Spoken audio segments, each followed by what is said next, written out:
guess what all of these people have in common?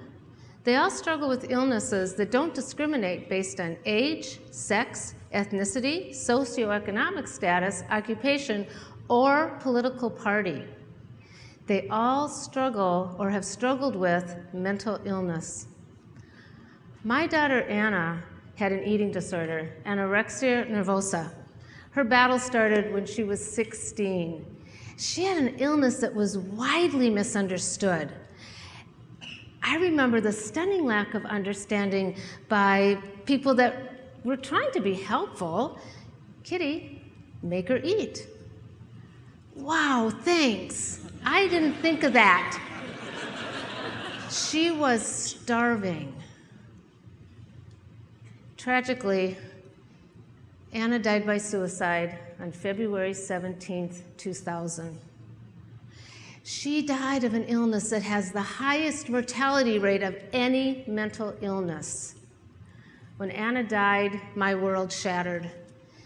And there's really no getting away from the pain, but I found my purpose. And I made a vow to work every single day to erase the stigma behind these illnesses and to make sure that other people with similar stories end differently. I remember thinking early on, how could this amazing, spirited young woman go from fully alive to dead? I began reading everything I could, just trying to understand it. I knew Anna didn't choose to have an eating disorder any more than other people with mental illness choose to be sick. But why is there so much stigma attached to mental illness when it's not? There's no stigma to have other diseases like cancer. It's not unusual to hear people with mental illness described as weak, lazy, violent, unmotivated. And conversely, people battling cancer are described as strong, brave, determined, and courageous. It all has to do with what is perceived to be under a person's control, a huge misconception for all mental illness.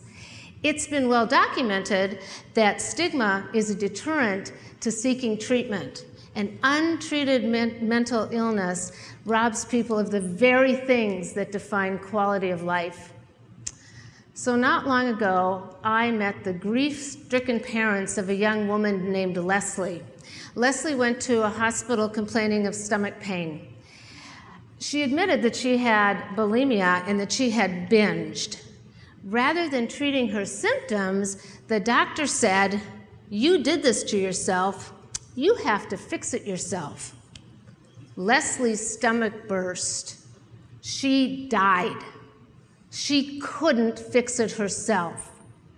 Imagine taking your child to an emergency room with a broken leg, and the doctor saying to you, he has to fix it himself because he fell off his bike, it's his fault.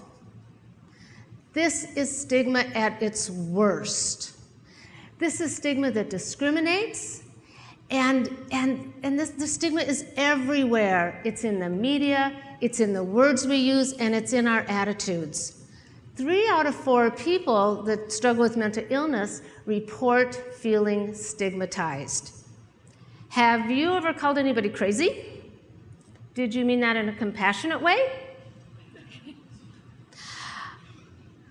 I ask you to stop and think before casually using those words, because they are demeaning and they contribute to stigma. I think people use those words because they don't truly understand that mental illnesses are real illnesses. Brain chemistry contributes to brain illness. Research has proven that eating disorders, just like schizophrenia and depression, are brain-based illnesses. Research has also shown us that one of the contributing factors to developing an eating disorder is dysregulation of the inhibition and the reward center in the brain, and the dopamine, which is a neurotransmitter, is altered in people that develop eating disorders. This matters. This is important because when we understand what's going on in the brain, we can develop truly effective treatments and save lives and even find cures. And when people truly understand that mental illnesses aren't choices, then it reduces stigma, and reducing stigma will save lives. However, much more money is necessary in order for us to fully understand mental illness. So the National Institute of Health spent $674 million on breast cancer research, that's good, and only $46 million on suicide research. And the number of deaths from suicide is higher than the number of deaths from breast cancer. To illustrate this some more, have you or ever participated in a breast cancer walk to raise awareness or funds? Have you or anybody you know ever participated in a walk or event for depression, suicide, addiction, eating disorders, or really any mental illness? This lack of funding and fundraising is outrageous. Once we have more funding for mental illness, we will be able to develop cures, and we'll be able to identify people early, we'll be able to identify high-risk behaviors, and in the end, I think the suicide rate will go way down. So this is my mission. When Anna died, our family started a foundation to fight eating disorders. It's now called the Emily Program Foundation. We opened the first residential treatment center for eating disorders in Minnesota. I became an advocate, and at the urging of Paul Wellstone, I went to Washington, D.C. and helped start the Eating Disorders Coalition. I have been traveling to D.C. for the past 17 years with thousands of advocates from all over the United States, all fighting eating disorders. We were working on a bill called the Anna Westin Act. The purpose of the Anna Westin Act is to improve access to care and educate all healthcare professionals and the general public on eating disorders. In late 2016, with the help of Senator Amy Klobuchar, we were able to get the language from the Anna Westin Act into the 21st Century Cures Bill that President Obama signed into law on December 13th.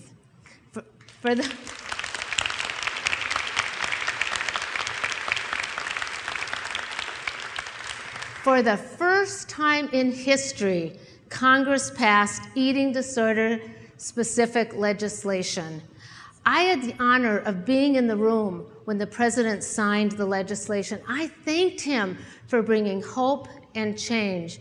So what started as a nearly unbearable tragedy 17 years ago ended with meaningful legislation that will help millions.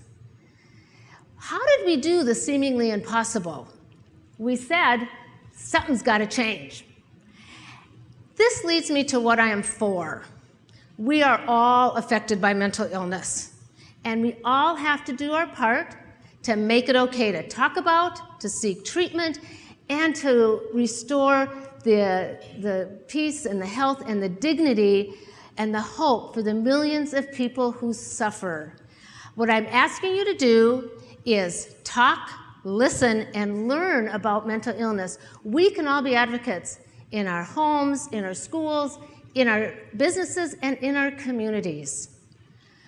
My family refused to hide and talk in whispers about Anna's illness and death. We refused to let stigma and shame silence us. We held up mental illness as something to be discussed and treated, not whispered about, shamed, or made fun of.